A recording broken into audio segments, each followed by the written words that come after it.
You guys All right, good? Brandon, can you tell us the process of where you are right now with your staff? I guess a little over 48 hours away from the draft beginning.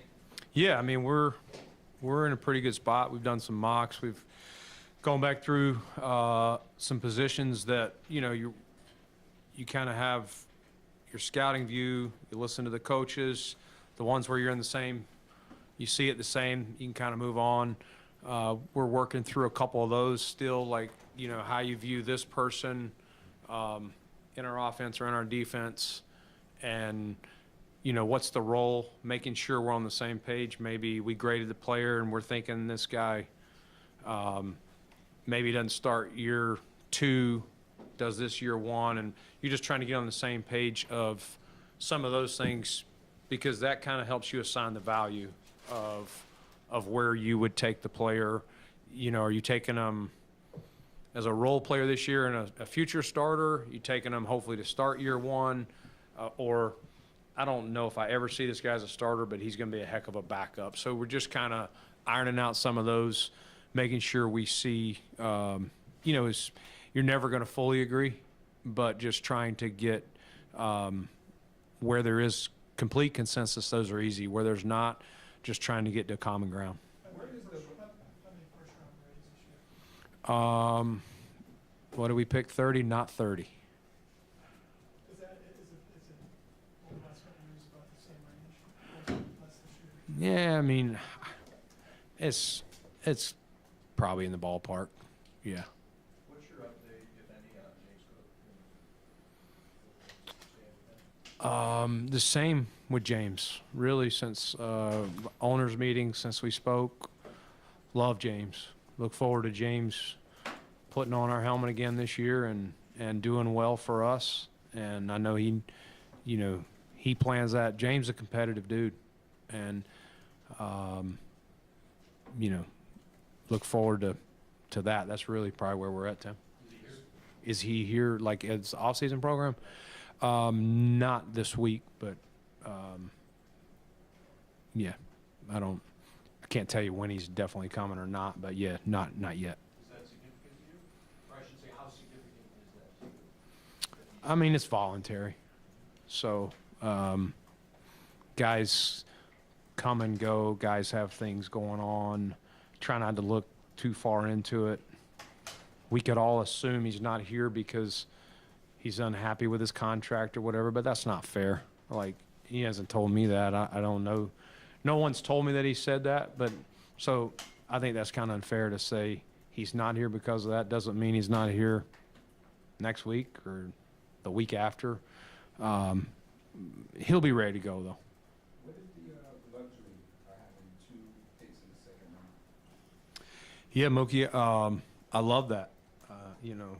That's value. That's an asset for us. I think it's a good year to have a couple of those. I think there's value, where we're picking. Of course, you always want the highest picks, but how you set your board and things like that. So, no, we're very excited to have, obviously, our original pick plus the one we added with the Steph move last year. Brandon, what's that? Oh, go ahead. Thanks. You're scheduled to bring 10 picks. How likely, in your mind, is it that 10 drafted rookies could make the 53-man roster? Yeah, that's a good question. Tell me who my players are, and I'll tell you. But, I mean, odds would say that's probably hard to have a class of 10. I mean, we are only generally given 7, and that's probably sometimes years 7 can be hard, right, to make it. But we'll see. I think that's where we have to be smart with how the board's falling. I wouldn't want to go in and say, hey, let's cash these picks in right away and move up 3 spots, and let's cash this 5th round in and move up 2 spots in the 2nd round or whatever that gets you, when we really don't need to. And then we're sitting there later going, man, I can't believe this guy's still there. And so I think that's where it's very important, Jay, that you set a board where you, as we were talking earlier about the right value of the player, you never want to turn a pick in and go, this guy's got no shot to make your roster. So I think if we start trending towards there, that's where we either start trying to move up or trade something for a next year's pick. Brandon, it feels like it wasn't that long ago that a transfer was an exception. Now it's team players that are on multiple schools. Does that impact the way you weigh production against traits? The only reason I say is, sometimes a guy goes to a new system, it's only 1 year, maybe his numbers are down. Has that impacted you at all, knowing that he's in a different place and you project him differently because it wasn't more of a linear way that he played at the same school? I think it's definitely more challenging, to your point, Mike, in a lot of ways. You can have a young man that's been at 3 schools, so you're trying to talk to people at his original school, at school 2, and at school 3. And school A loved him, but didn't have a great fit for him. School B thought he was better than he is, thought he was entitled, couldn't wait to get rid of him. And then school C loves him. So you're trying to put all the pieces together. Are they mad that he left, or was that the truth of the player? And that's the character, the DNA. It used to be a lot easier. You got a player at, University of Buffalo, you just go over there and you talk to trainers, the coaches, the staff, and you get kind of a consensus of what the DNA, how this person operates, and then you grade the player. This one, when these guys are transferring 2 and 3 times, it's harder to get the clear pictures because sometimes there's sour grapes on one side or another. So we're trying to put that together. And then to your point about production, you're always looking at like level of comp. Was it a totally new system? How they were used? We're in a projection business, and sometimes we are projecting them to play in a different way. Hey, we believe he will do well the way we would use him, but maybe we've rarely seen that, just the way he's been used in college, or maybe he was rarely used. I mean, sometimes there's guys, Taron Johnson played outside. How does that translate to nickel? We put a lot on our nickel to come fill the B gap and tackle. And so that's a translation. You know what I mean? If you don't see players do that. So there's a lot of scenarios where we're up there talking and we're debating. Like, yes, I see him do this. Yes, I see his athletic traits. Yes, I like his DNA. But we're talking about playing him different in our system. And so you're kind of measuring and weighing risk of where that is, especially if you haven't seen him do it. Brandon, this is a draft that, reportedly, there's fewer first-round grades probably in this draft. Is that, at number 30, does that complicate things for you if you want to maybe trade up or primarily trade back? Is that complicated, having fewer first-round grade guys? Yeah, I don't know. There's always talk, and your board, you might have, I'm making up a number, let's just say half. You might have 16, and another team might have 18, and another one may have 13. And so everyone has their value. We play in a 4-3 system. There may be some 3-4 players that if we ran a 3-4 defense, that we would grade a little higher. I'm sure vice versa for those guys. So I think ultimately you're just truly following your board, Sal. Build it for your team. We don't grade for the league. We grade for the Buffalo Bills, how we value players, how we use players. And so I think that's where you get some differences of where players are graded. I think that's up to us. If we're, it's getting close to us, I've probably moved up more than I've moved back. I generally do that when I'm like, man, we're running out of players here. If I don't get up and get this guy, I'm going to need to go back, because I think we would get better value by moving back into the second round, taking a player there, and then get whatever else that you can get. Last year we added a third to get Dwayne. So I think it's truly, Sal, setting your board, reading your board, and having options both ways. We constantly are talking to people ahead of us, and the people behind us and waiting to see how it falls. Given that you have the 10 picks and you probably may use them as assets, and after moving back last year, do you think you might be more apt to move up than back this year? If that, if Which round? Round one? yeah. I really don't know, John. I mean, sitting at as late as we pick, it's so hard every year. I mean, we've done a few mocks, and you know, it could go so many different ways of who's really there. And this year, as much as there's as many different ways it could go this year as I can remember, just what mocksters out there perceive teams' needs are to best player available. And so I don't really know. I'm going to truly, as I was answering the last question from Sal, is just read the board. And if we think there's a player we really love, fits a need as well, those are when I'm trying to trade up. Player we love, fits a need, and the value, that makes sense. If not, and the board's getting wiped, now we're looking, what are our options to go back? How far do you want to go? I mean, there's been times before that we didn't trade back, and it was people wanted the pick. It was just, man, I'm not moving back 12 slots. You know, it's a long drop. I'm not quite comfortable with what may be there. See the videos on draft night, you and Sean sitting next to each other. You guys participate in the mock drafts, and what's your process of getting a download from him on his thoughts on this process? Yeah, so I always kind of give Sean kind of a list of targets of players to view, especially on defense, being that's the strength of what he's been coaching all his life, and then we go back through the scouts, and I work the board, and then but he was in there earlier today, just kind of going through, hearing some things that the scouts would say, talking about, again, what I was saying earlier, how they were used. So, it's not my board. It's not the scouting board. It's the Buffalo Bills board. Not every player is ranked exactly how I saw them. There are times I'm like, you know what? I'm the minority in the room. And it's painful sometimes. You're like, man, I like that guy more, but it's like 85-15 the room, and I'm hearing them out, and I'm like, all right, better be right though. No, but no, that's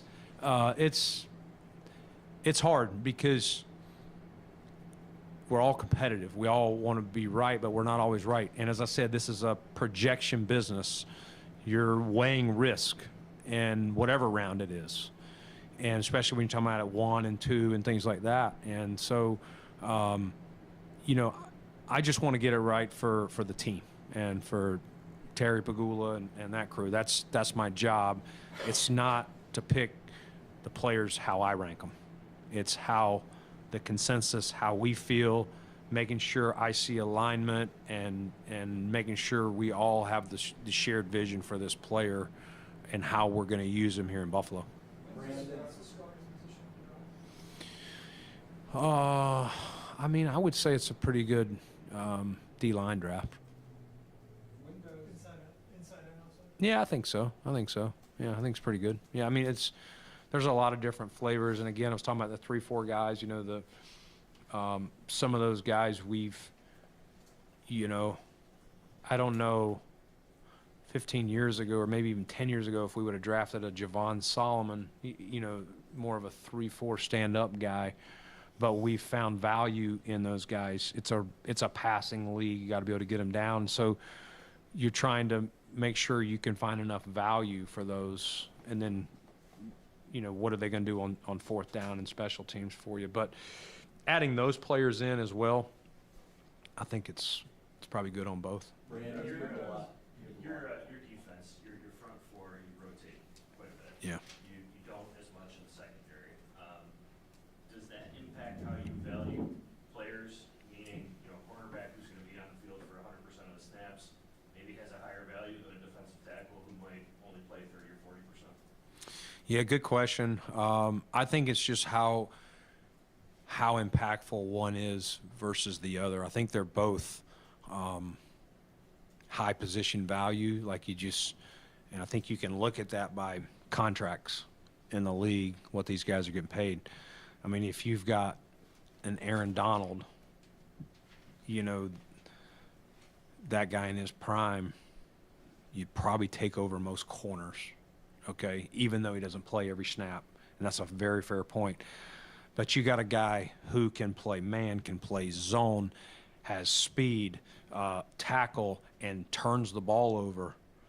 That could be more valuable than a lot of defensive tackles, especially, a two-down player who's, more of a run player than a pass rusher. So I think you would truly have to discuss player versus player, where's the most value. If you can, we had Josh Norman in Carolina.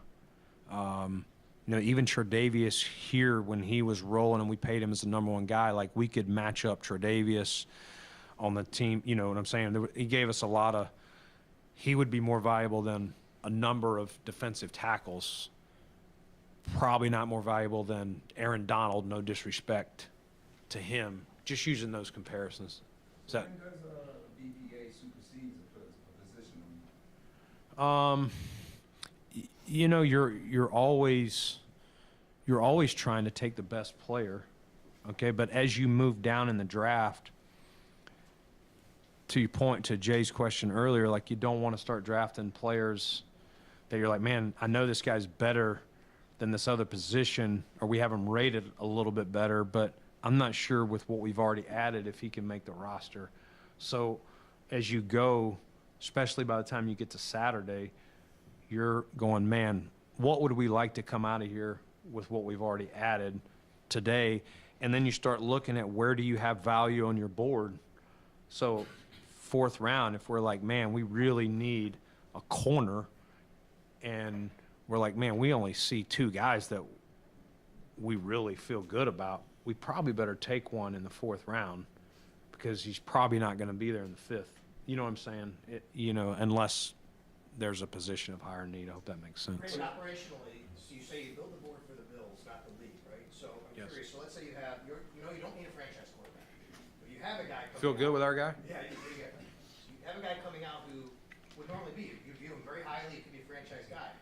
Does that impact then the grade you put on him in that particular draft? Or do you lower him because you don't need that particular guy? You talking about any position or I'm using quarterback as an example. quarterback? Yeah. Let's just say you have a guy you think is truly a franchise guy coming out. Does he have a different grade when you need one versus when you don't need one? Because that could impact how the board falls for you. Yeah. I mean, I wouldn't expect at 30 if a guy's there for us to take him. Right. To your point, even if we had him rated up there, that would, I'm not there. If Josh's career was winding down or something, maybe you would look to do that. But there's too many other valuable players. So to your point, yes, especially at quarterback, because you can't run. You hope you're only playing your one in the game. You hope the other one's holding the clipboard all game, all season. So what is the true value of that? So yes, we would lower that. I think it depends on each position how you would do that. Some of these positions, defensive tackle that Jay's talking about, you could have, even if you have an Aaron Donald on your team, you're still looking to put somebody beside him, and then that's a position. Injuries can happen a lot, so and as we rotate guys, you better have the next man ready to roll. So it's kind of a different mindset for each position. Brandon, You you have have a lot of Trey Davis. experience. How does that impact maybe how you attack that position entering the draft? And what are you hoping to get out of him in the second go-round? Yeah, I mean, it's great to have Trey back. I mean, you just, you know how we all feel about him, and the business part of this stinks. I'm sure I mentioned that. I don't remember how I answered it a year ago when we parted ways, but I definitely know that I made it clear just because we're parting ways today doesn't mean forever. And not that I envisioned 1 year later it would work out, but no, we're excited to have him back. hard to find a guy who's been here since we started this thing and had great things. Unfortunately, had some setbacks with injuries, but he brings great experience to our team. Felt like if you watch his film, it really improved from the start of the year with the Rams to how he played down the stretch. He's another year off of the injury. So we have a lot of confidence in Trey, but no promises were made. We don't really do that a lot anyway. We're, let's just roll the ball and go. But, yeah, we're pulling for him and would love nothing more. If he wins the starting job, that means we feel good with him. Brandon, you have a lot of experience with guys like Brian Gaine and Terrence Gray and guys on your scouting staff. How much does that help, and how much valuable is that when the bullets start flying on draft day and you know that you're a couple minutes away from needing to turn the pick in? Yeah, great question, great value. Those guys, they've been around me a long time. They know how I think. They know I'm impulsive, as I've told you guys, and hold me from trading up or something crazy. But it's great. They sit right to my right, as was alluded to earlier. Sean's to my left, and these guys are constantly updating. They're having conversations. You want to call this is what it is. They're sliding me notes. They're grabbing me to the side, whatever it is, keeping me updated of people are interested in your pick, or, hey, if you want to move back, I think this team or this team would be interested. This is what we're talking about. And I'm kind of surveying that. And just you're monitoring that, monitoring the board. But it's great because I don't have to, they know how I operate. We got a lot of continuity on the staff. We added Matt Bazergan a couple years ago, moved him up to our college director. This is kind of his first time through running our meetings from a college director standpoint, running his role, and he's done a great job. Gain, Terrence, it's great to have continuity there because when the bullets fly, they know how you think and feel, and they can kind of read your mind even if you're not verbalizing something. So Brandon, you talked about handing like a list of targets to Sean, right? Like, hey, these are guys that you should have on your radar. How often do you get the players that you're targeting? Do players often say, It's a long list. It's not it's not like 8 players. Yeah. It's and the other part of that, Matt, is, hey, we've ordered these guys. Again, I'm going to make up a position here on defense. We've ordered these safeties, and we got these 3 or 4 guys in the 3rd round. This is how we see them. This is their role. Like, this guy's a safety only. This guy could be a nickel safety, like we use Cam Lewis a little bit. This guy has played corner, but we think his best projection is safety. Like, this is how we see him. How do you see him? Like, take a look at these. We're in different orders, in the scouting world. We got different viewpoints. So sometimes it's that as well. But no, it's a wider range. Not as much at the bottom of the draft. More higher in the draft, knowing that those guys, you would hope to count on for a more prominent role. You'd love, we love it when we get the back end guys, but that's a lot to throw on the coaches at this point. So how often are you genuinely surprised, whether for the good reasons or for the bad reasons? Like, I can't believe that this guy is here, or how the heck did that player already go? Oh, a lot. Yeah, I mean, every year there's guys that go in the first, and you're like, man, I didn't see that.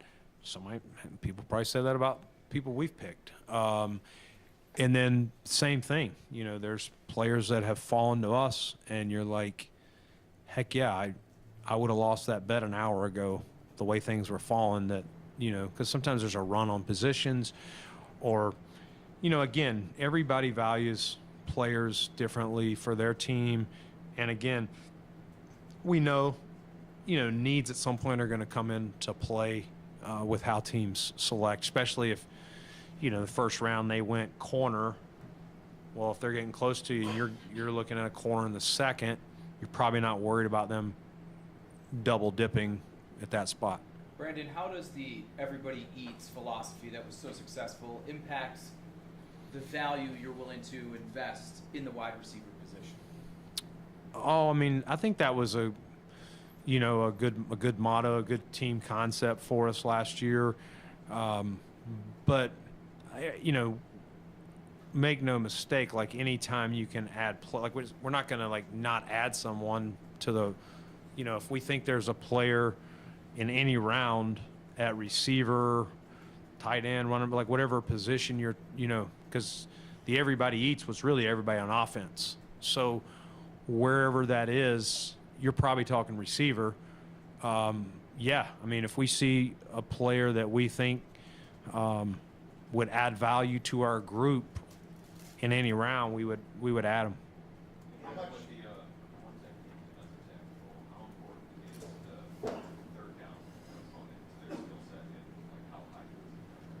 Yeah, I mean, it is. You have that saying, like, you still got to get to third down, and but yeah, if it's truly, you go from, is it just strictly a 2-down player? Is it a 2.5 down player? Like the guy's not a throwaway on third down. Maybe he's not full of moves, but he's got enough to at least condense the pocket.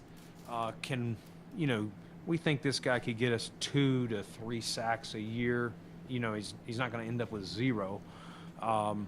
So I think each one of those has, and the more dominant they are as a run player, the more value. If they're a solid run player with none, you're going to kind of, if this guy is like, everyone in the stadium knows when he's out there, you're not running on him, like that would be valuable, because that's going to help us get to third down.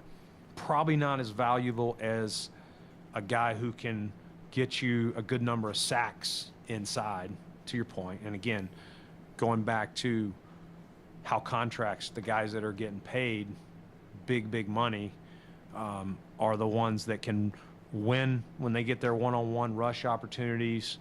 And the second part of that is get the quarterback down. I mean, more and more quarterbacks like ours are mobile. There's not as many statues, so it's made it harder for some of these D linemen that maybe are good rushers, but then they get to the top of the rush and they don't change direction well. And so these more mobile, a stiffer quarterback that's just going to sit in the pocket and throw it, you don't really have to worry about that. But we're seeing more and more as our game, there's more mobility with the QBs. And so, you almost have a two part to that rusher. Can he beat let's just say can he beat the guard or the center? And then secondly, once he wins, can he get that quarterback down, especially the mobile guys? Do the 6-game suspensions to Hoyt and Ogunjobi impact how you prepare for this week? For this week, no. We're just gonna, because those guys will be with us all at training camp, and so no, and the off-season program, et cetera. We're still going to build the team the way we would build it. And as I said earlier, you kind of look at it like you got a couple of guys that are nicked up, those first 6 games. Brandon, you talked about, Go ahead. when you talk about projections, at the corner position, how big is I played a lot of zone, played a lot of man in terms of projecting what you would want. Is it more about what they've done or what you see in the traits of the player physically and what you hear from the coaches about what they can do? Yeah, it's all of that, Mike. It's you definitely want to grade what you've seen them do. You want to look at that and evaluate it. If they've only played man, at least evaluate it and know what that is. And then you try and dig into the school. Like, did he only play man because he's not grading off, not instinctive, doesn't have the, whatever skills you're looking for. But you're grading the player, and then you're trying to find out, and then that's part of our process. Like, you do need intelligence back there. And so if you're going to play zone coverage, you got to have instincts, understand what's coming. And so you're trying to dig in why the school didn't play him that way. It may not be the player's fault. It may be that's just the way that defense, that coach wants to play, and you get around the kid. And sometimes that's where we'll do a private. We'll go out there, send the coach out there, and get on the board with them, give them some things, and watch their movement, how you would play them. It's still projecting, But that's part of it. Part of what we do with the coaches is get them on the board, have Zooms with them, get them on the grass if we're working them out, doing a walkthrough with them, whatever it is, and try and answer some of those questions. How do they learn? I mean, sometimes you're going, all right, if we draft this player, can he learn by just watching film? Is it by drawing it on the board? Is it by going out there and walking through it? So you're trying to figure out, oh, he can't learn well here, but if I can walk through it with him, he'll get it. He'll be fine. And I do think he can play man and zone for us. Still a projection, but that's kind of how our process works. How beneficial is those Zoom calls? How beneficial is those? It's very. I mean, some of it is just, you start out with, do they communicate with you well through setting them up? And what is that like? Are they on time? Or do they got a pad and pencil ready? Or are they just, we've had them before where, guys in his car driving down the road and like, come on, dude, like pull, the coach is like, can you pull over and let's talk through this. But most of them you find out they're very professional. And again, it's learning what football foundation they come in with, and then teaching them stuff and seeing how quickly they can kind of pick it up to how fast you would be able to move with them. Is this player going to be fine in the room? I can teach him when I teach the vets, or is this player going to need a lot of one-on-one year one to kind of build their football foundation? How much more players, how do you evaluate the special teams component? And does it slide based on the grade? Meaning, first round grade on a guy, maybe it's not as important, but you're getting towards the back end. I mean, how does that, Yeah. how do you put that bake that into the cake? It's probably a good way you put it, in the sense of, unless you're taking a guy high that's an elite returner, you're like, yeah, I'm also getting a returner here. But if you're talking about, covering kicks and gunners and things like that, as you move back in the round, you start talking, how do we get this guy a jersey, to get him on the field? He's a linebacker, but he's not going to get in front of our front guys. So is he going to be good enough on special teams to get a jersey, or is he going to be inactive, assuming we're healthy? So those conversations we're having now, and then, based on what we've selected in front of them, but that definitely, especially as you get into Saturday's picks, round 4 through 7, unless you're talking about a quarterback, you're talking about, or a defensive tackle. But if you're talking about a skill position player, you're definitely talking about what is their fourth down value. What happens when there's a guy who didn't play special teams, but he fits that bill, whether it be he's a safety, linebacker, whatever. Yep. He's got those, how do you? Great question. And we've got new special teams guys. I think they've done a great job of going through and finding those guys that, to your point, linebacker, never played it, but you hope maybe as a freshman they did, but if not, you're looking at how they are in like speed and space. That's what a lot of special teams is: change of directions, straight line speed, all that stuff, using their hands, getting off blocks, like the things that they have to do at their position, what translates and what is their body type, how would we use them? And we've been having those conversations with those guys as well. To Tim's point, does it change this year based on the kick return rules? Because you're going to have to cover more kicks now. Yeah, I mean, we're definitely talking about, how that'll affect, and there's definitely going to be an increase in kick returns, which is probably going to be less punt returns. But you still got to prepare for both, because it's a new year of a new thing, so we'll have more knowledge. We believe we know somewhat how it'll go, but probably tell you a lot more after, X number of games or, after the season. Brandon, in an ideal world, as you look at your roster as it's set right now, you think you have more needs to address on defense as you look and project? Probably, yeah, probably so. We're always looking for depth, though, John.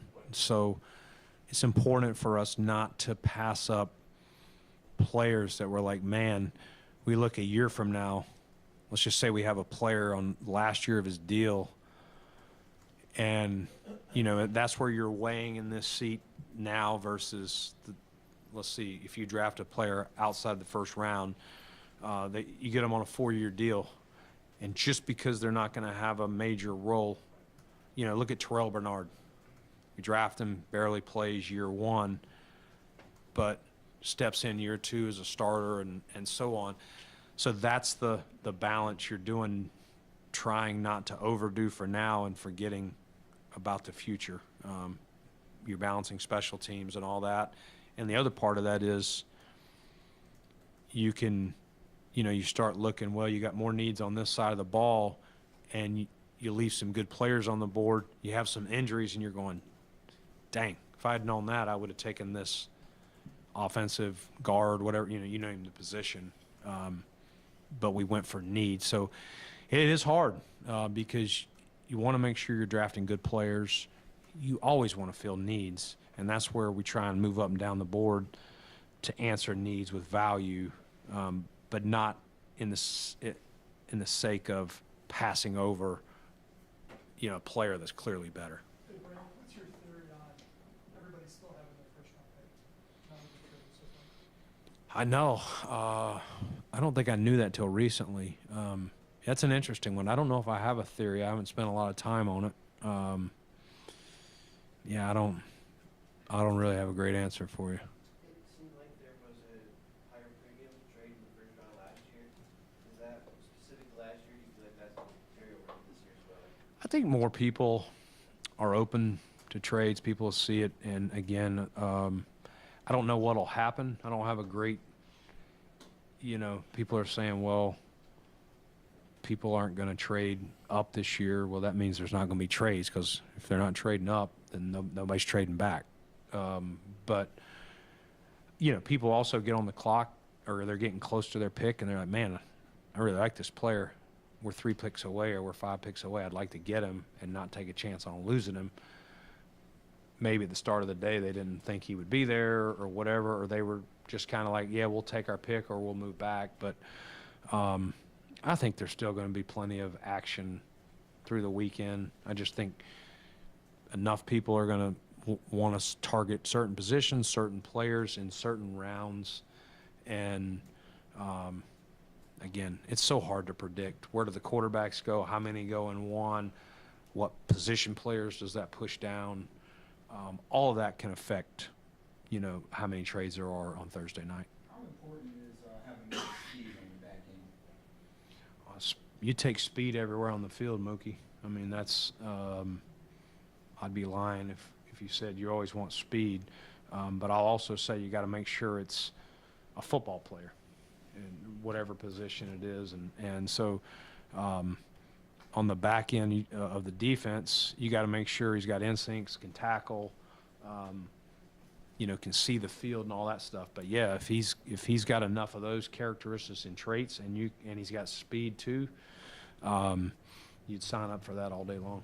Brandon, what do you think about some of the former people playing in football, like Ron Rivera, becoming general managers in college? Andrew Luck, the general manager now in college. Where all this is shifting? Yeah, no, it's. I mean, the NIL world has really changed everything, and I've over the last year and a half, I've spoken to several athletic directors, just asking about people in the league and how we do cap stuff, and I've spoken to a couple of guys who are in these GM positions of position values and where we allot our money, and just kind of going through. Theirs is going to be a little different, and they're still working through. They obviously don't have a CBA and things like that, but I mean, it's been talked about with all the transferring multiple times and NIL. We're getting different athletes, which is coming up in our conversations on the background. We're getting professionals, in a lot of ways. I know other sports, hockey, baseball, NBA, those guys are allowed to turn pro out of high school. Our league is not. But in some ways, college football has turned into a paid minor league, for the NFL or other football leagues.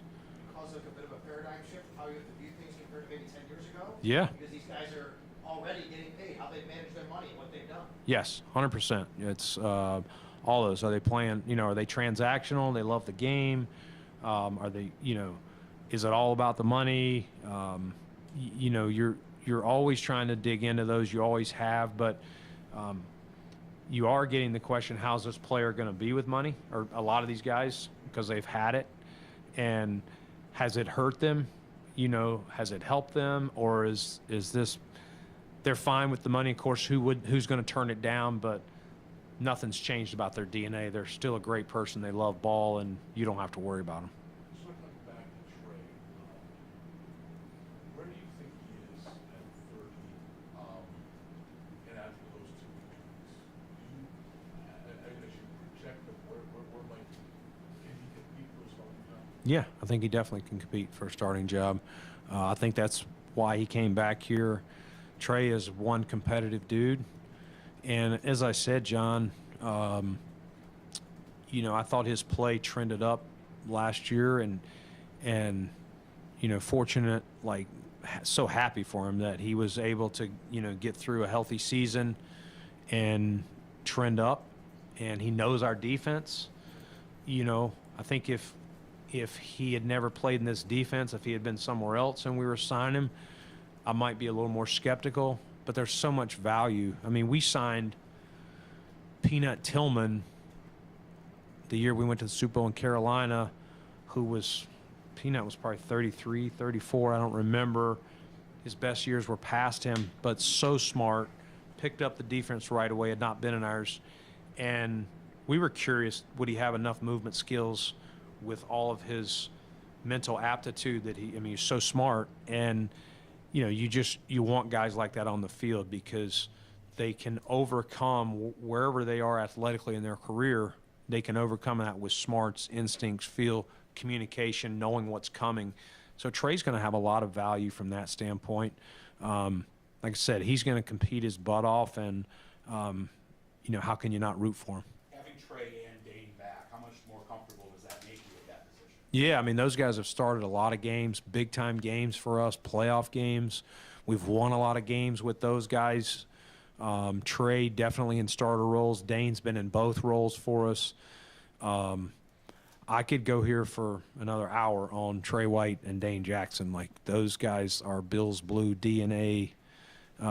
It's guys like that that help you win. It takes all sorts of ingredients to create a winning culture, a winning team, and you can't get enough guys like that. So it's great to have those guys back in the mix, and I'm sure Dane's going to be competing, for that starting role as well. He started a lot in this league. He got banged up in Carolina last year. New place didn't go as well, but I'm sure he's looking for a clean reset here as well. I'm sorry, is Trey one of those corners who can project to become a safety later in his career? I wouldn't put anything past Trey. I don't think that's where we're at, but Trey is very smart, very football smart, instinctive, and so I would not put that past him, but we're not looking at that.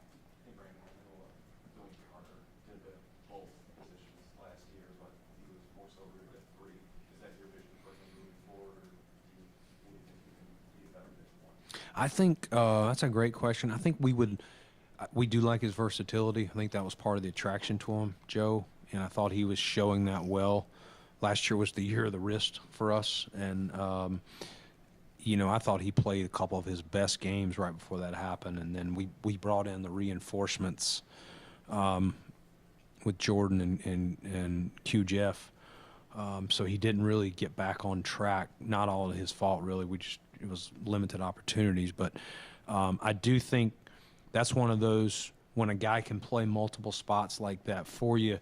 You look at your makeup once you finish out the build of the team. We'll know a lot more after this coming weekend of what we add, and so let's look at all the ingredients. Who can only play one spot? Who can play multiple spots? And then figure out, hey, you know what?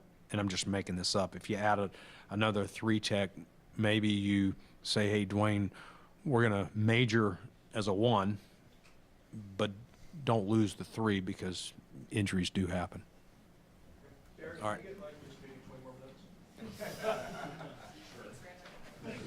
Thank you. Thank you.